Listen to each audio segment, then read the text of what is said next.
Waste Bengal में protest नहीं चलेगा। तो इसी मुद्दा को लेके हम लोग ये जंतर मंतर में आज प्रोग्राम किया वॉक ऑफ अमेंडमेंट एक्ट का अगेंस्ट में, और ये ममता मैडम को हम लोग ये वार्ता देना चाहता है ফেরত দিতে হবে, যোগ্য শিক্ষকদের চাকরি অবিলম্বে ফেরত দিতে হবে, যোগ্য শিক্ষকোं को नौकरी वापस करो। देखिए, मैं इंसाफ पार्टी का राष्ट्रीय अध्यक्ष हूँ, प्रोफेसर शेख कलीमुद्दीन। बंगाल से आया है ये जंतर मंतर प्रोग्राम करने के लिए। आपने देखा है कुछ दिन पहले ममता बनर्जी मुख्यमंत्री वेस्ट बंगाल का मुर्शिदाबाद का एक जनसभा जाके बताया है अगर वक़्फ़ का अगेंस्ट में कुछ प्रोटेस्ट करना है, धरना करना है, मूवमेंट करना है तो दिल्ली जाके कीजिए, वेस्ट बंगाल में प्रोटेस्ट नहीं चलेगा।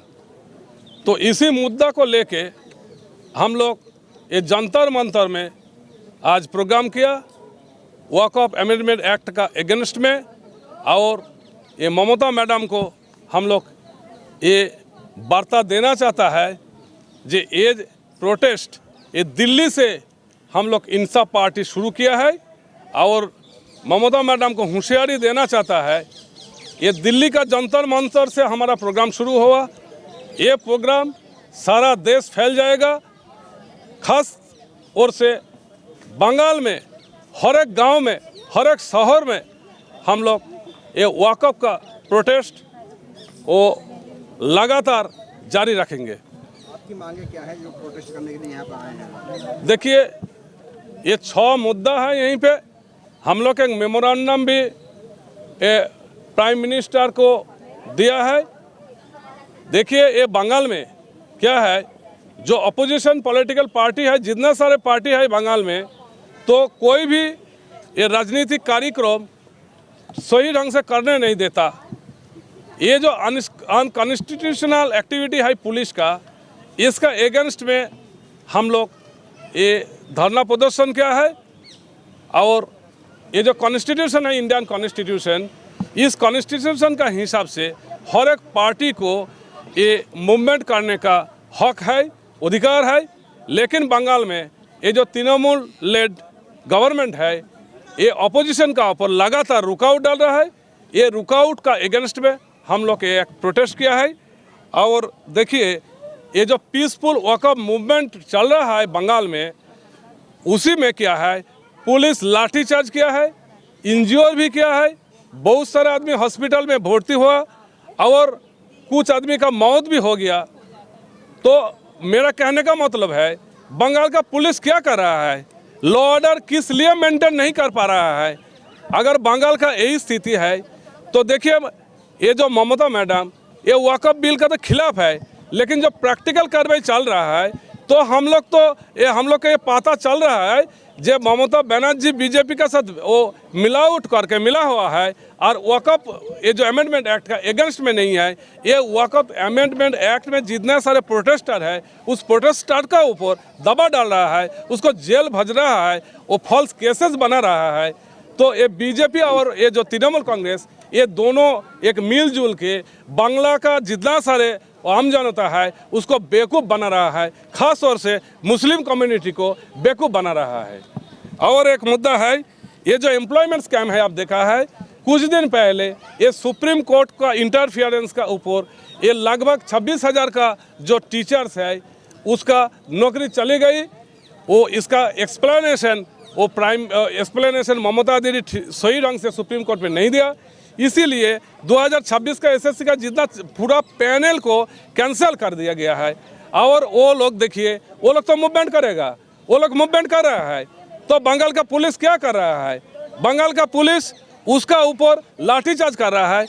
देखिए अभी क्या है, ये हम लोग से वुमेन एम्पावरमेंट का बात करता है, मोदी जी वुमेन एम्पावर का बात करता है, ममता दी वुमेन एम्पावरमेंट का बात करता है, लेकिन होता क्या है, वो बंगाल का जो पुलिस वुमेन को भी नहीं छोड़ा, वो लेडीज पुलिस को किस तरह का वहाँ पे पिटाई किया है, वो जानवर के इस तरह से पिटाई कोई नहीं करते, तो वो ये वायरल हुआ, ये सब में दिखाया गया है। और देखिए ये वुमेन एम्पावरमेंट का कारण ये जो ऑपरेशन सिंदूर चला है, वहाँ पे हम लोग देखा है जे इंडिया का वुमेन वो कितना ताकतवर है, लेकिन एक तरफ इंडिया का वुमेन का ये ताकत देख के पूरा जो वर्ल्ड है वो विस्मित है, लेकिन बंगाल में क्या है, वो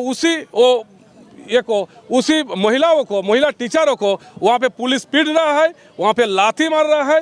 ये क्या चल रहा है बंगाल में, इसका अगेंस्ट में भी हम लोग लगातार प्रोटेस्ट कर रहे हैं। और जो योग्य टीचर है, जो एलिजिबल टीचर है, उसको भी नौकरी चली गई। तो हम लोग का इंसाफ पार्टी से ये मांग है, जो एलिजिबल टीचर है जिसका नौकरी चली गई, अब इमीडिएटली उसका नौकरी वापस करना पड़ेगा। और देखिए ये जो SSC स्कैम हुआ है, उसमें ये तृणमूल का ये शुरू से लेके एकदम टॉप लेवल तक पूरा ये साजिश में जुड़ा हुआ है। जो प्रशासनिक वो आधिकारिक है वो जुड़ा हुआ है, और तृणमूल का लीडर लोग जितना सारे जुड़ा हुआ है, वो मेरा मांग है वो सभी को का अगेंस्ट में वो कानूनी कार्रवाई करना चाहिए, और वो सालाका का पीछे होना चाहिए। ये सब आदमी को पकड़ना पड़ेगा, उस सबको जेल डालना पड़ेगा। और जो लास्ट और एक पॉइंट है, ये जो पीसफुल प्रोटेस्टर्स है वक़्फ़ का, और ये जो एम्प्लॉयमेंट स्कैम का, ये जो टीचर लोग प्रोटेस्ट कर रहा है, इसका सिर्फ लाठीचार्ज नहीं किया, इसका ऊपर फॉल्स मुकदमा भी दायर किया गया है, उसको जेल भेजा गया है। तो हमारा मांग है जे वो जो फॉल्स मुकदमा जिसने किया गया है, FIR जिसने किया गया है, वो सभी को बाइजॉब रिहा मिलना चाहिए, और उसको सबको वो छुटकुला मिलना चाहिए। ये FIR को कैंसिल करना पड़ेगा, और उनका जो पीसफुल प्रोटेस्ट है, इस मूवमेंट का ऊपर पुलिस रुकावट नहीं डालना चाहिए। और जो लास्ट है, ये जो वक़्फ़ जो अमेंडमेंट एक्ट है, आप देखा है सुप्रीम कोर्ट में बहुत सारे मुकदमा किया गया है, और इंसाफ पार्टी का ओर से भी हम लोग सुप्रीम कोर्ट में मुकदमा दायर किया है, वो अभी चल रहा है। और बात ऐसा है, लगभग 200 एडवोकेट वो मुकदमा का अगेंस्ट में है, वो वक़्फ़ बिल का अगेंस्ट में लड़ रहा है सुप्रीम कोर्ट में। तो ये मुस्लिम कम्युनिटी के लिए एक बहुत बड़ा मैसेज है। कम से कम 200 सुप्रीम कोर्ट का एडवोकेट वो जो लड़ रहा है, उसे कम से कम 90% का ऊपर गैर मुस्लिम है।